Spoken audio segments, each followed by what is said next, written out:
क्या आपको भी कभी ऐसा लगा है कि आप बस पूरी तरह से थक गए हैं? और ये कोई आम शारीरिक थकान नहीं है जिसे एक अच्छी नींद दूर कर दे। आज के इस एक्सप्लेनर में हम एक ऐसी ही गहरी छुपी हुई थकान पर बात करने वाले हैं जिसे हम रोज महसूस तो करते हैं पर अक्सर उसे कोई नाम नहीं दे पाते। तो चलिए बिना किसी देरी के इस चर्चा को शुरू करते हैं। जरा इस बात पर गौर कीजिए, इंसान असल में जीने से नहीं थकता, बल्कि वो थक जाता है अपनी बात उन लोगों को समझाते समझाते जो कभी सच में सुनना ही नहीं चाहते। कितनी गहरी बात है ना?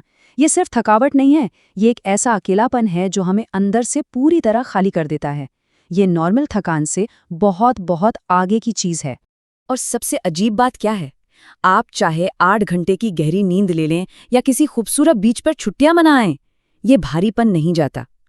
क्योंकि भाई ये थकान काम करने से नहीं आई है, ये लोगों की लगातार मौजूदगी और उस मानसिक खिंचाव से पैदा हुई है जो हमारे दिमाग को कभी ऑफ ही नहीं होने देता। हम अक्सर इसे गलत नाम दे देते हैं। कोई इसे इंट्रोवर्ट होना कह देता है तो कोई बर्नआउट या डिप्रेशन का लेबल चिपका देता है, लेकिन जमीनी हकीकत एकदम अलग है। असली अनुभव तो ये है कि आप अपने ही सबसे फेवरेट लोगों के बीच बैठे हैं, सब कुछ बढ़िया चल रहा है, फिर भी अंदर से लगता है जैसे आपकी बैटरी बिल्कुल जीरो हो चुकी है और मन करता है कि बस चुपचाप वहां से निकल जाएं। तो चलिए सबसे पहले बात करते हैं आंतरिक खिंचाव यानी उस खामोश अंदरूनी शोर की। हमें लगता है कि लोगों से मिलना जुलना, बस बातचीत करना ही तो है, पर सच तो ये है कि हमारे दिमाग के लिए ये एक बहुत बड़ा और थका देने वाला डेटा प्रोसेसिंग टास्क है। आप किसी से आंख मिला रहे हैं तो दिमाग उनके चेहरों के भाव पढ़ रहा है, आप सुन रहे हैं तो दिमाग उनके लहजे और छुपे हुए मतलब निकाल रहा है, और जवाब देते वक्त दिमाग लगातार कैलकुलेट कर रहा है कि सबसे सेफ और सही जवाब क्या होगा। ये जो लगातार बैकग्राउंड प्रोसेसिंग चलती है ना, यही हमें अंदर से पूरी तरह निचोड़ लेती है। और यहीं से पैदा होता है जुड़ाव का भ्रम। सच कहूं तो अकेले रहना उतना दर्दनाक नहीं होता जितना गलत लोगों की भीड़ के बीच होना। हम भीड़ में बैठे रहते हैं, फॉर्मल सी स्माइल पास करते हैं, इधर उधर की सतही बातें करते हैं, लेकिन जब घर लौटते हैं तो अंदर से बिल्कुल खाली और अछूते महसूस करते हैं। कोई असली कनेक्शन ही नहीं जुड़ता। अब देखते हैं इसका बाहरी प्रभाव, यानी ये थकान कैसे बहाने बनकर सामने आती है। ये सिचुएशन हम सबने कभी ना कभी फेस की होगी। किसी का कैजुअल सा मैसेज आया कि चलो आज मिलते हैं, और हमारा दिमाग मिली सेकेंड्स में एक बहाना तैयार कर लेता है कि यार आज काम है। और मजे की बात देखिए, इसके बाद हमें कोई गिल्ट भी नहीं होता, बिल्कुल बेफिक्र हो के हम घर पर अकेले बैठे रहते हैं। इसका सीधा सा मतलब है कि हमारा सबकॉन्शियस माइंड अच्छे से जानता है कि ये मुलाकातें हमें एनर्जी देने के बजाय हमारी बची खुची एनर्जी भी चूस लेंगी। पहले दिन कैसा रहा या मौसम कैसा है जैसी छोटी मोटी बातें एकदम नॉर्मल लगती थी, लेकिन नई असलियत में ये स्मॉल टॉक एक ऐसा जाल बन गई है जो हमें बुरी तरह थका देती है। हर वो झूठी मुस्कान जो हमें चेहरे पर चिपकानी पड़ती है, और हर जबरदस्ती का जवाब हमारी असली ऊर्जा को खा रहा है, क्योंकि सच तो ये है कि हमारा दिल उस बातचीत में होता ही नहीं है। आगे बढ़ते हैं अपनों पर प्रभाव और भागने की उस कल्पना की ओर। अब यहाँ एक बहुत ही क्रूशियल पॉइंट है। दिन भर के बाद हम अक्सर अपनी माँ, पार्टनर या सबसे करीबी दोस्त पर झल्ला जाते हैं। क्यों?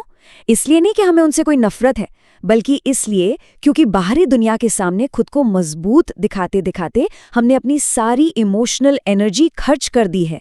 दिन के आखिर में हमारे पास कुछ बचता ही नहीं है। हम उनके सामने सबसे ज्यादा कंफर्टेबल होते हैं, इसलिए वो हमारी सारी थकान और फ्रस्ट्रेशन का शिकार बन जाते हैं। और फिर दिमाग में आती है वो अल्टीमेट फैंटेसी, कहीं दूर गायब हो जाने की। हम अक्सर किसी ऐसे छोटे से गांव की कल्पना करते हैं जहां इंटरनेट भी ठीक से ना चलता हो। लेकिन जरा सोचिए, क्या हमें सच में वो जगह चाहिए? नहीं, हमें दरअसल एक ऐसी जिंदगी चाहिए जहां हम पूरी तरह से गुमनाम हो, जहां हमें कोई इमेज मेंटेन ना करनी पड़े, और जहां हमें दूसरों के सामने लगातार परफॉर्म करने की कोई मजबूरी ना हो, बस पूरी आजादी। अब बात करते हैं उस खोए हुए पुराने स्वरूप की।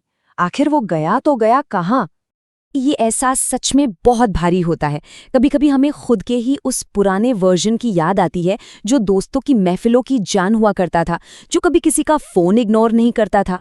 ये सोचना कि हमारा वो फुल ऑफ एनर्जी वाला पुराना रूप शायद हमेशा के लिए पीछे छूट गया है, एक अजीब सी उदासी और नॉस्टैल्जिया लेकर आता है। लेकिन क्या हो अगर हम इसे एक नई नजरिए से देखें?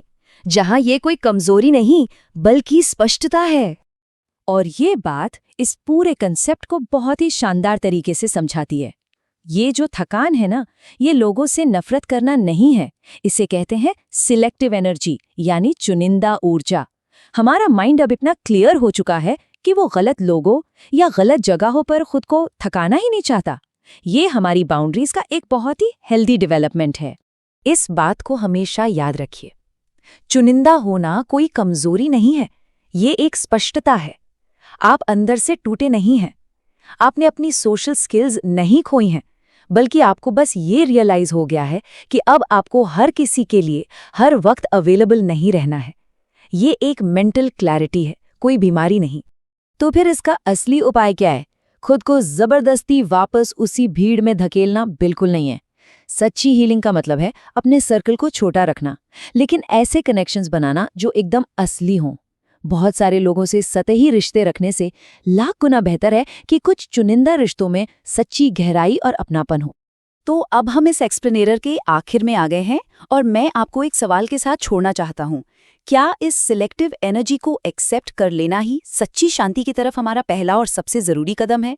क्या बाहरी शोर से दूर हटकर बिना किसी गिल्ट के सही लोगों को चुनना ही वो जवाब है जिसे हम हमेशा से ढूंढ रहे थे? इस बारे में सोचिएगा जरूर। इसी विचार के साथ हमारी आज की ये चर्चा यहीं समाप्त होती है। उम्मीद है इस विश्लेषण से आपको अपने अंदर के उस शांत स्वरूप को पहचानने में मदद मिलेगी।